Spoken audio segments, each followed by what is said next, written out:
आज के न्यूज़ में एक बात निकल के आ रही है कि आपकी ज्वाइनिंग में समय क्यों लग रहा है। साथियों, आप सबको हम आज अपने समाचार के माध्यम से अवगत कराएंगे कि क्यों देरी हो रही है। तो साथियों, यदि आप लोग फर्स्ट टाइम मेरे चैनल पर विजिट कर रहे हैं तो साथियों, चैनल को सब्सक्राइब कर लीजिए, अपने दोस्तों तक शेयर कर दीजिए और वीडियो को लाइक कर दीजिए। तो चलिए शुरू करते हैं साथियों कि अतिथि शिक्षकों की और कितना इंतज़ार करना पड़ेगा और कितना इंतज़ार करना पड़ेगा। मेंटेनेंस का काम में इतनी देरी क्यों डल रही है। ठीक, 1 अगस्त से लेकर 7 अगस्त तक आपकी ज्वाइनिंग के निर्देश जारी होने के बाद भी इतना समय क्यों लग रहा है। तो चलिए देखते हैं आज के समाचार में क्या कहा गया है।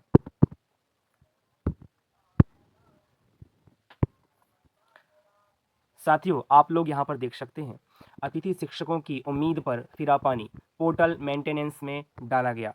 पोर्टल इतने दिनों तक क्यों नहीं डाला गया था, क्या अभी ही ऐसा करना था। चलिए देखते हैं। 1 अगस्त से 7 अगस्त तक नियुक्ति आदेश जारी किया जाना था।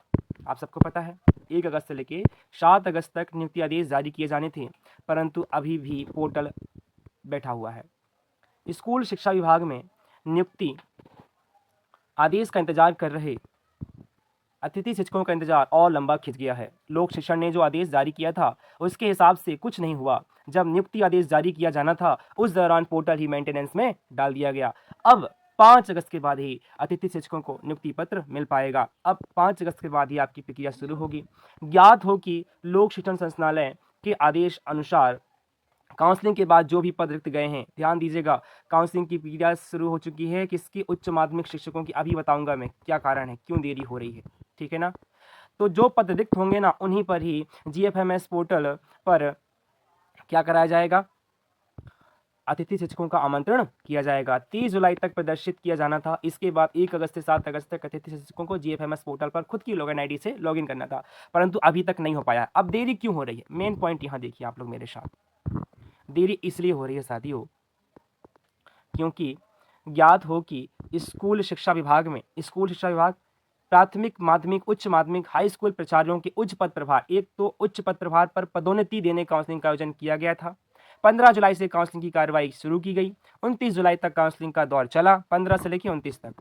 अब ध्यान दीजिएगा, इस समय तक सारे वर्कर बिजी थे। ठीक, इसके बाद 29 जुलाई तक चला, इसके बाद उनको टाइम नहीं मिला। अब काउंसलिंग की प्रक्रिया पूरी हो गई है। काउंसलिंग में पदोन्नति पाने वाले शिक्षकों को नवीन स्कूलों में पदस्थापना के आदेश नहीं हो पाए। अभी तक ध्यान दीजिएगा, पदस्थापना के आदेश नहीं हुए हैं। काउंसलिंग की प्रक्रिया हो गई है पर उनके पदस्थापना के आदेश नहीं हुए हैं। इस कारण से क्या हो रहा है, इसकी वजह से रिक्त पद स्पष्ट नहीं हुए हैं। अभी तक ध्यान दीजिएगा, सारी प्रक्रिया हो गई है, आदेश जारी नहीं हुए हैं, तो इसलिए पद खाली नहीं हुए हैं। अब मान लीजिए आदेश हो गए, वो अपने स्कूल में चले जाएं, तो पद जो खाली था वो भर जाएगा। उसके बाद मान लीजिए यदि आदेश ना हो और गेस्ट को बुला लिया जाए, उसके बाद आदेश किए जाएं पदोन्नति के, तो उससे क्या होगा, जो गेस्ट काम करने वाले शुरू होंगे बाहर हो जाएंगे, इसलिए खाली नहीं होगा। जिलों में रिक्त पदों की स्थिति पदोन्नत शिक्षकों के ज्वाइनिंग के बाद भी स्पष्ट हो पाएगा। जब तक पदोन्नत नहीं होंगे तब तक जो खाली रिक्त पद हैं वो स्पष्ट नहीं हो पाएंगे। पदोन्नति को लेकर हुई काउंसलिंग में देरी के कारण ही अतिथि शिक्षकों को भी थोड़ा इंतजार करना पड़ रहा है। आज क्लियर किया है इन्होंने, ये तो पहले से क्लियर था हमें। ठीक, इसके साथ साथ साथियों आप सबको बता दूं कि वर्ग 1 की काउंसलिंग प्रक्रियाएं भी शुरू हो चुकी हैं। सत्यापन कार्य शुरू हो चुका है। इसके बाद कुछ दिनों बाद स्कूल का चयन होगा, तो 1-2 महीने के अंदर आपको वर्ग 1 में भी टीचर देखने को मिलेंगे। तो जितने भी साथी हैं जो गेस्ट में करने वाले हैं, तो साथियों वर्ग 1 में हो सकता है कि आपको बीच सत्र में ही आपको बाहर होना पड़ सकता है। ठीक है साथियों, तो ये आज की इन्फॉर्मेटिव वीडियो थी। आपको पसंद आई हो तो चैनल को सब्सक्राइब करिए, वीडियो को लाइक करिए और अपने दोस्तों तक शेयर करिए। ठीक है साथियों, थैंक यू सो मच।